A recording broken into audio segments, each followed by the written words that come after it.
This is RaysGrid, a normal Minecraft world with 99% of all blocks removed. Despite its extremeness, everything is still possible. With the goal of this series to obtain every advancement, item, as well as mob. Watch the series from the beginning with a link down below, as well as learn how you can actually join us in this world. Previously on RaysGrid, we continued to try to get every single advancement possible, and we were successful in obtaining some really hard ones. Along the way, we checked out a wide variety of different types of farms and machines, which will greatly aid in our future goals.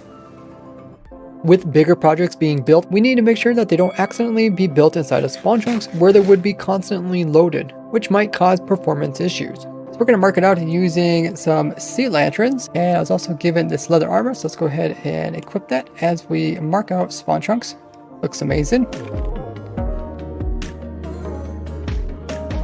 And guys, we just finished the entire outline. Thanks to everyone who helped out with it. So now we fly around spawn chunks, turn off our little grid. We should have a nice bright little indicator that shows us where spawn chunks end. So spawn chunks includes the entity processing as well as block processing. We can see if there's any machines in this area always being loaded, which could cause lag in the future. And we gotta make sure we don't accidentally build something too permanent inside spawn chunks that might have to be removed. Currently we just got some kind of small farms in it, so it's nothing too major. Of course, we got some stuff that we do want inside spawn chunks, such as like our iron farms are there. We also got over here the moss farms always running, shulker farms, that kind of thing want to be running. Here's another iron farm as well, so that's all good. Speaking of acceptable farms that can be placed inside of spawn chunks, someone made a nice little teeny flower farm here. It's really cute. It just uses a single water source and it has a dispenser underneath that bone mills this little triangle. Once everything becomes vegetation, it has just a little clock that washes everything over into this water stream. And down here is where everything ends up. Look at all of the poppies and dandelions. Very nice little one to set up. On my way over to check out a new build, I bumped into something surprising. What is this? Raymaker, push the button. Hey! Makes a ray. Oh wait. Oh, this is a Curse of Vanishing one. That one I could take off. I thought it was gonna be a Curse of Binding one. That could have been bad. And now I look like a Gordy with my cool pumpkin head. Pretty awesome. The only downside is can't see so well. Okay, so Lit made a Curse of Binding pumpkin. We'll put that in there. 1 in 9 chance. Good luck.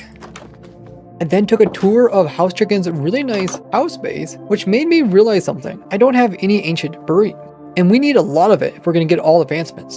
So it was a little bit ago that I got my elytra, but we've yet went out and looked for ancient debris. There is definitely a lot of exposed blocks. We did make sure that ancient debris is capable of being found, even though typically you can't find ancient debris that is air exposed. So we're going to actually go out with our elytra. We got a pickaxe, got some XP balls to repair our elytra, and try to find some ancient debris. Okay, so we just seen some ancient debris right over here somewhere as we were flying by. And oh, I fell in some lava, but there's ancient debris right there. Oh my goodness, guys, we got our first ancient debris. Let's not die from any of the magma cubes. Holy muggers, those guys are like trying to jump down and kill me. So we got a nice block underneath of it. Let's see if we can mine this up. Okay, inventory room. And that is for the advancement Hidden in the Depths. Obtain ancient debris. That is amazing. But that's kind of the easy part compared to the next advancement. Cover me in debris. That's gonna be hard. This one we could probably do. Let's see if we can find some more ancient debris. It's definitely difficult, but it's also really nice because we don't have to do any exploding because every block is actually removed. So we can just fly by and look for it. We are flying around Y level 15, which is the highest chance of it. And let's continue this. Looks like we're on a good roll. Stay away, magma cube. What in the world? We just got another advancement. Those were the days. Enter a bastion. I guess there's a bastion right there. That's crazy. So that advancement is needed for us to actually get the next one, which is war pigs. You actually find a chest inside the bastion. I guess while we're here, let's go check this out. There's not much left of the bastion just because the game automatically removes majority of the blocks. So finding a chest would be really hard, but I do see some of the gilded blocks, which are unique to bastions. Let's go ahead and take one of these back as a souvenir because we are trying to obtain all blocks in the game, and that is one of them. So just a bit away from the bastion, actually kind of underneath of it, there's ancient debris right over here, but there is also a skeleton.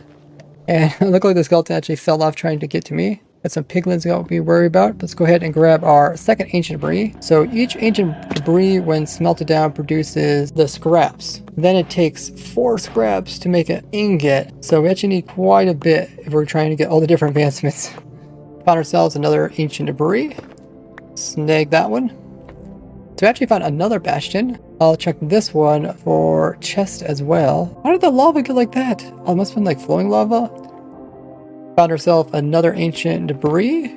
We're actually getting quite a few of them. I'm storing them in my ender chase in case I die. So now we got a double digits of 10. So this ancient debris is number 16, which is amount needed to get the upgrading your armor completely to netherite. But we do need 1 extra at least for getting the hoe to get the advancement. So we'll try to get a couple extras, especially if we want to like upgrade some tools or something like that. So let's go ahead and see if we can find a few extra on the way back to spawn.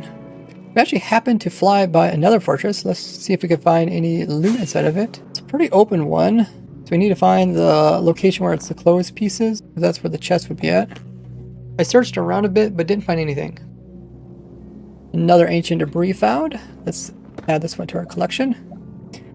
This will be the last ancient debris that we actually need to get all advancements. Let's go ahead and acquire it. So now we got 16 in our ender chests for our entire armor set and 4 to get a netherite hoe. Now let's head back to spawn and actually try this stuff out on our armor. So we made our way back to spawn nice and safely. Feels good to be back on solid ground. Let's go ahead and see if we can craft this into some netherite gear. So in order to use it, we need to first have a smithing table. Now we need to actually get our ancient debris out. Got a total of 20. Now that has to be smelted down to scraps. So ancient debris goes into the furnace. Let's cook this down.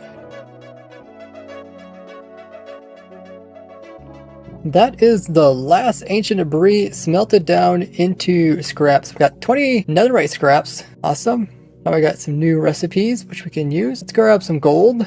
This is the perfect opportunity to get the gold from the crazy underload gold farm, which uses nether portal. So the guys finished up the pigman gold farm. Oh my goodness. Look at all of the obsidian. This is just insane. There's so many layers. With just the beginning partial farm, they're able to get enough gold to barter for more obsidian to actually finish the entire farm, which is pretty cool. Now we're here in the overworld. Oh my goodness. Look at all the pigmen. Oh my goodness. They got a huge storage here to collect all the gold. Let's go inside and check it out. Oh my goodness. Oh, you can hear all of the XPs burning. Can't take them all in. I am taking as many as I can. This is just amazing. There's so much gold. That's insane. You can see all the items being picked up from the water stream, moved over here, going up the elevator, and over into the collection. And they even got stuff being stored away into shulker boxes. Very automated. I love it. We should have plenty of gold, and not only that, but we got tons of XP, and we can use all the gold to do bartering, which gives us a lot more items. Well done, guys. They also built up this cool semi-automatic crafting system. We can craft the nuggets down into bars, and then the bars into blocks.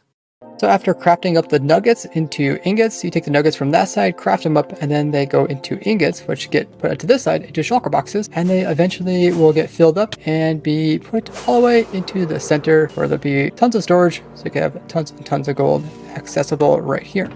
But let's not forget why we are here. So I went ahead and grabbed some gold ingots and headed back to make our netherite armor.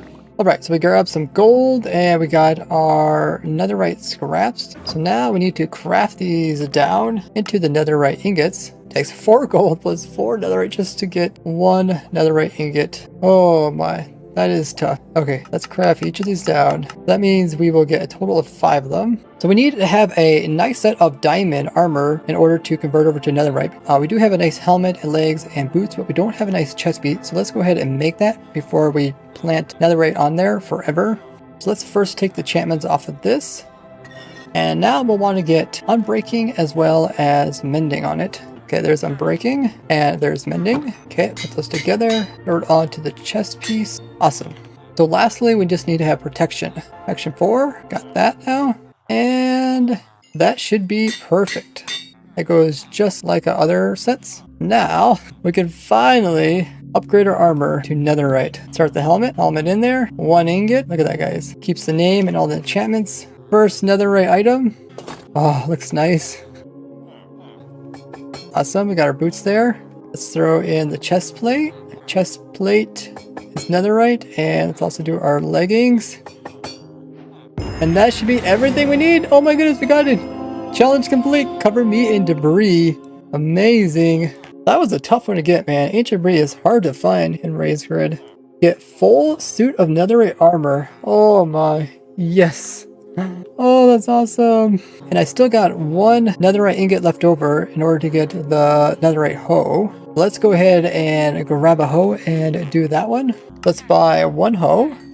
We'll also get this hoe some lovely enchantments like mending, unbreaking, efficiency 5. Now let's throw all these onto the books. Throw those onto the hoe. Now we got efficiency 5, unbreaking, as well as mending hoe. If we want to put like silk touch or fortune on it. That is good for now. Let's go ahead and throw that in there and get the netherite ingot added, and let's go ahead and make that netherite hoe, and that will get us the advancement. Serious dedication. Challenge complete. We got the advancement, use netherite ingot to upgrade a hoe, and then reevaluate your life choices. Yeah, I don't know. Probably won't use the hoe that much. So guys, we got the full netherite plus the hoe. Looking amazing, all decked out. Got those really challenging advancements. That was really fun trying to get the ancient debris in the RaysGrid. We are quickly making our way through the advancements, while at the same time acquiring unique items, which we will eventually showcase in our Progress Museum. Big thanks to all my supporters, as this series is only possible through them. You can catch me live streaming every Wednesday, Friday, Saturday, and Sunday at 2 p.m. Eastern, with Sundays being these sub-server challenges. I will see you in the next episode. Bye-bye.